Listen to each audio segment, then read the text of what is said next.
Allora, cari telespettatori, stiamo parlando di una criticità ambientale con ripercussioni ovviamente anche nelle attività produttive umane, ma poi stiamo parlando del settore pesca, vongole in particolare, gravemente in crisi. Michele Boscolo Marchi, presidente Cogevo, ci ha delineato una situazione, non ha finito, adesso gli darò anche la parola, però volevo sentire cosa ne pensa Antonio Gottardo, Lega Coop Veneto, settore agroalimentare e pesca. Riscontrate questa criticità?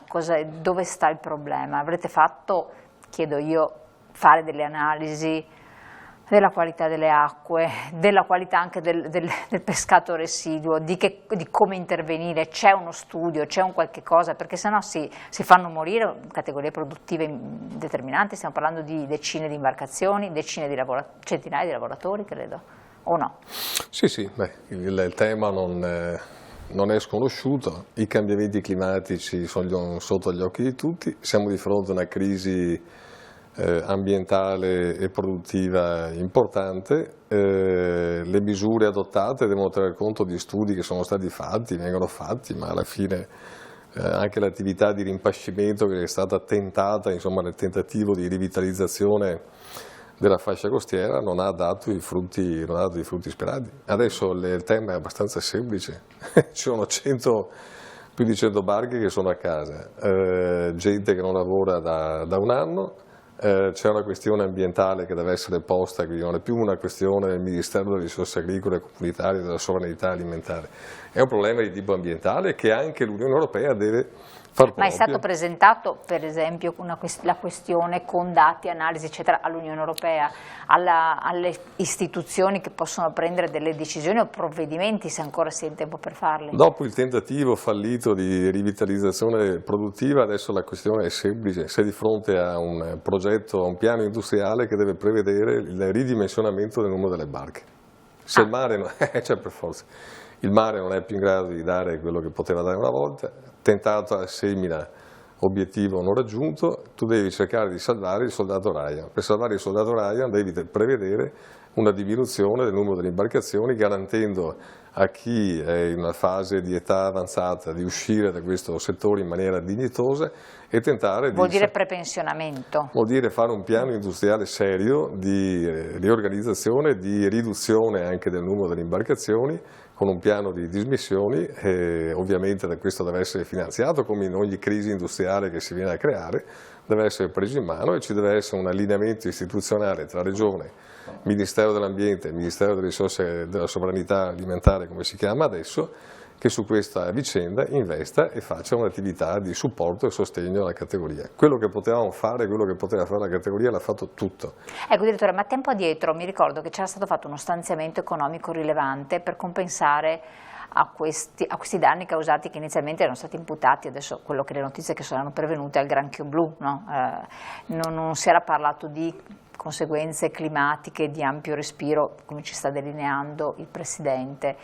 Non sono state risorse sufficienti? Dove sta la questione? Oppure come potete far intervenire ancora a livello istituzionale il Ministero competente per provvedere? O l'Europa? Non so. Lì c'è stato un focus molto forte sulla questione del granchio blu con un intervento, è stato nominato anche un commissario ad hoc per sostenere una fase di resilienza, di rilancio, di riattivazione con delle risorse consistenti.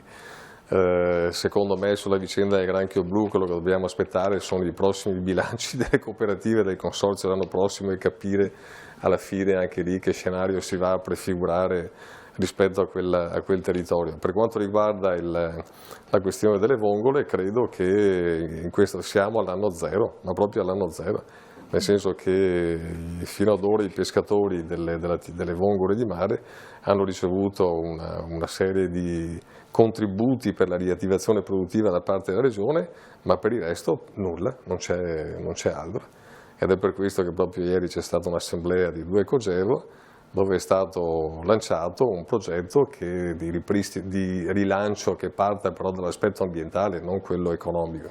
Come dicevo prima, riduzione dello sforzo di pesca e quindi anche del numero delle imbarcazioni, sostegno del settore e poi invocare la provvidenza, come dice qualcuno. Bravissimo, però lei sta parlando di un piano industriale. Sì. Come si colloca un piano industriale in strutture di carattere cooperativo? L'effetto indiretto di questa crisi poi è sulla tenuta delle cooperative vivono con il contributo delle singole imprese che sono delle partite IVA, quelle della pesca. Se le partite IVA non ci sono o le partite IVA non producono, anche le cooperative chiudono. Quindi qual è il tema? Il tema è che nel Veneto un settore che rappresenta per questa regione nella fascia costiera, ma non solo, un valore da un punto di vista qualitativo del prodotto di quantità, ma anche legato all'aspetto turistico, perché guardate bene che il turista che viene dal Veneto, che va a mangiare pesce, sa ormai riconoscere un prodotto importato da un prodotto fresco locale. Noi rischiamo di compromettere un modello di sviluppo veneto che ha dato solidità, ricchezza, lavoro, con un binomio turismo e pesca in alcuni comuni della fascia costiera che rischiano di risentire di una crisi profonda di questo settore, ma che avrà delle conseguenze anche su quello che è la qualità dell'offerta dal punto di vista turistico, in particolare enogastronomico, ma che è sempre collegato da questa cosa qua. Ecco, non possiamo permettercelo, non può permetterselo, sono finite le votazioni, la prima cosa che faremo con la nuova giunta sarà sottoporre la questione al nuovo assessorato all'agricoltura e alla pesca che dovrà essere nominato per far presente questa criticità, questa crisi e si faccia interlocutore assieme a chi ci rappresenta a Roma di questo problema cercando di risolverlo a monte, quindi problema ambientale, e a valle, problema di sostenibilità economica e sociale con imprese che sono ferme, con lavoratori che sono a casa e con imprese con partite IVA che sono veramente al disastro. Che età, chiedo a entrambi, sono so che poi risponde, l'età media delle persone che sono dedite a questo settore sono giovani oppure sono persone che hanno una certa età?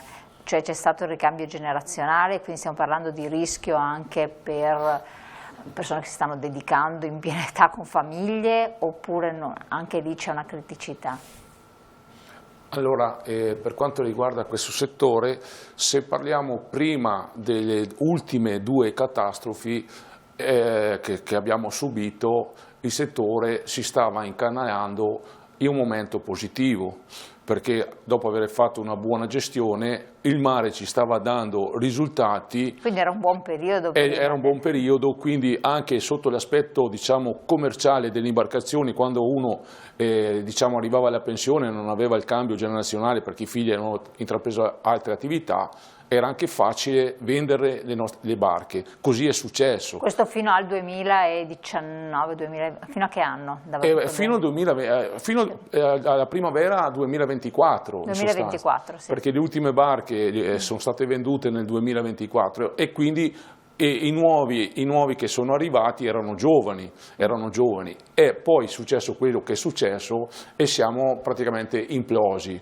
Che tengo a precisare che comunque non è un problema solo veneto, è un problema che riguarda da Ravenna fino a Trieste.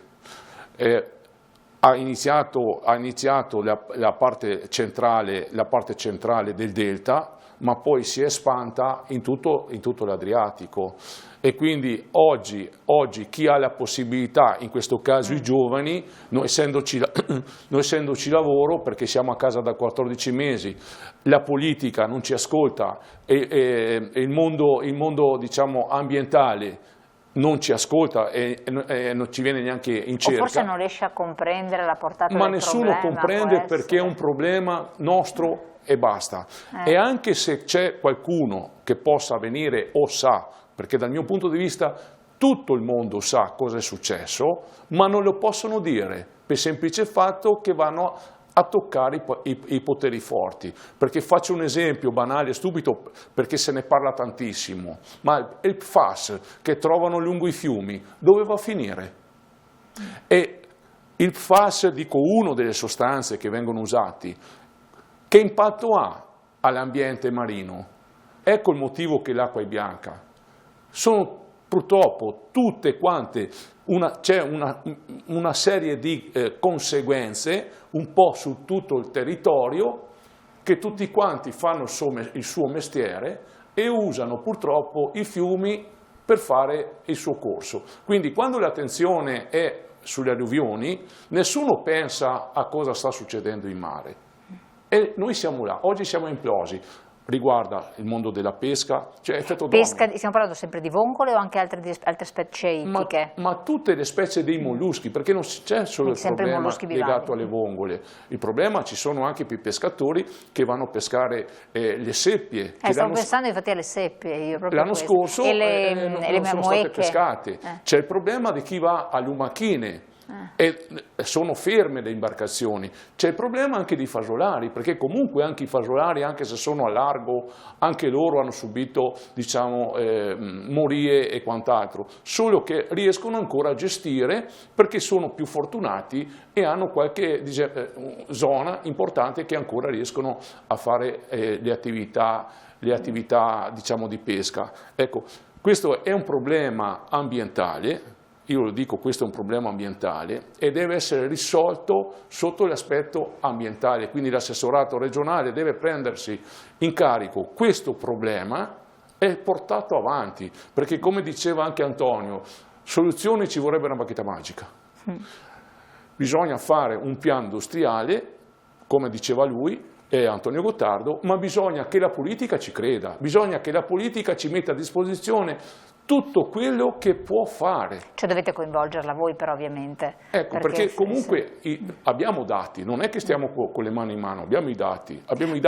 Quindi ci sono state fatte delle analisi? Abbiamo i dati di produzione, quindi ogni annata, prima, dopo il fermo biologico di tutti gli anni, prima di iniziare l'attività, facciamo i monitoraggi per capire quanto prodotto c'è, per capire quanto prodotto possiamo pescare in tutto l'anno.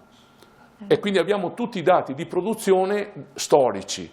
Ci siamo fermati a maggio-giugno del 2024.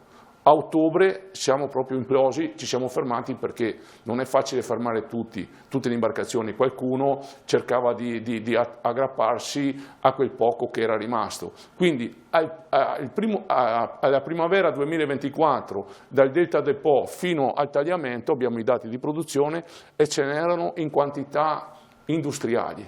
Quello era il momento della svolta. È successo l'alluvione. C'è stato quando tutti ormai erano al mare e tutti quanti si godevano le ferie, giustamente si godevano l'estate, noi eravamo in mare a piangere perché abbiamo visto sfumare tutti i sacrifici delle annate precedenti e li stiamo ancora pagando. Li paghiamo come consorzio perché gli associati non pagano le quote, giustamente. Come cooperativa non pagano i contributi, non pagano le quote associative. Come famiglia sono 14 mesi che non portano a casa un euro. Quindi vivono di che cosa? Vivono perché hanno sempre fatto, in tempi quando c'erano annate buone, hanno fatto le formiche, quindi avevano residui, risparmi personali. Però non hanno il lavoro. Ma in mezzo a noi ci sono anche famiglie purtroppo un po' meno fortunate che nella loro vita e quindi oggi sono alla fame. Chiaro, quindi è un appello non hanno più neanche i 50 euro per andare a fare la spesa. E la politica non fa nulla. Allora, siamo giunti al termine, dobbiamo chiudere, quindi la battuta di chiusura, prego. La battuta è semplice. A livello, noi purtroppo siamo legati all'Europa perché siamo dentro all'Europa come settore pesca, certo. Noi abbiamo un regolamento. Su questo la politica europea sbaglia perché usa troppa teoria, ma la pratica è un'altra cosa. Certo, però la misura minima per le vongole al mare è stata cambiata, quindi almeno quello la taglia minima, io sono un protagonista, ecco, e quindi dal 2017 che è stata introdotta eravamo in un momento positivo. Purtroppo le alluvioni non ci hanno aiutato perché non è l'obiettivo abbassare la taglia, quella era una sicurezza anche su questo tema. Sì, ma dopo magari un'altra volta torniamo a parlarne perché proprio il tempo è volato. Io la ringrazio Presidente, una battuta di chiusura anche a lei, Direttore? No, ogni commento è superfluo, direbbe qualcuno. Prima facevo la battuta sulla provvidenza, Elena, ma davvero i veneti devono avere la consapevolezza che un patrimonio culturale, enogastronomico, di lavoro, di imprese rischia di essere perduto, quindi l'appello che faccio è non solamente ai comuni costieri, a chi vive direttamente questa esperienza, ma a tutti i veneti di essere vicini in questo momento a questo settore e darci una mano ad affrontarlo in maniera sistemica, si direbbe. Certo. Non può rimanere il problema delle singole categorie. Certo. Meno 600 imprese sul delta del Po, partite IVA, 104, 110 imbarcazioni ferme, sono numeri che insomma richiedono attenzione, nervi saldi, e anche da parte della politica. Appena la Giunta e il Presidente insomma sono disponibili, chiederemo un incontro proprio per affrontare insieme la situazione.